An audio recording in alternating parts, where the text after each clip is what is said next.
Jacqueline, and we're gonna work on exiting a really tight parking spot. So when I pulled up and parallel parked here, I had a lot more room. But since I went and had a sandwich, the car behind me pulled in and pulled up really tight. In fact, when I look over my shoulder, I can't see the headlights of the car. So it's gonna be really hard for me to judge how close I am. This is one of the times where we're gonna use our backup camera if we have it. We know that we can't use the backup camera on a driving test, but it's a really good resource. And if you have a backup camera, you wanna use it. So we're gonna practice. First, I put my car in reverse. I look over my right shoulder and I'm going to turn my wheel to the right as much as I can because I wanna get a tight wedge turn close to the curb in the shortest amount of space. And I'm looking over my shoulder, but honestly, I can't see very much. So I look in the camera here to judge my distance from the car behind me. And I also look in the left mirror where I can see my back door handle approaching the grille of the car behind me. When I get a little wedge, I can start to see an opening between me and the car ahead of me. Now I'm gonna turn my wheel super tight to the left so that I can make the sharpest turn and try to avoid the right corner of the Pathfinder. Of course, I'm gonna signal and check mirror and blind spot before I pull out. And if I have this tight twist, I clear the Pathfinder and then I turn to recenter my car. Now let's see if we can pull in behind this car on the right and see what it's like when we have more room to enter a parking spot and of course then to exit. When we have more room to enter a parking spot, we don't have to do such a tight twist. We just kind of curve toward the right, maybe at a 45-degree angle. It's only when we're really tightly wedged that we have to do the sharpest turns with our steering wheel. I'm gonna reverse to the car behind me. And since I have some visibility, I'm gonna use the headlights of the car behind me as my guide.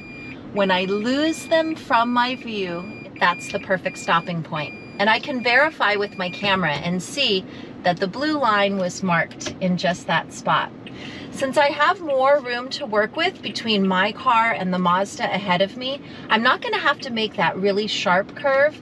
Maybe I'll just do a quarter turn or a half turn of the wheel and see if that starts to pull me in the correct direction.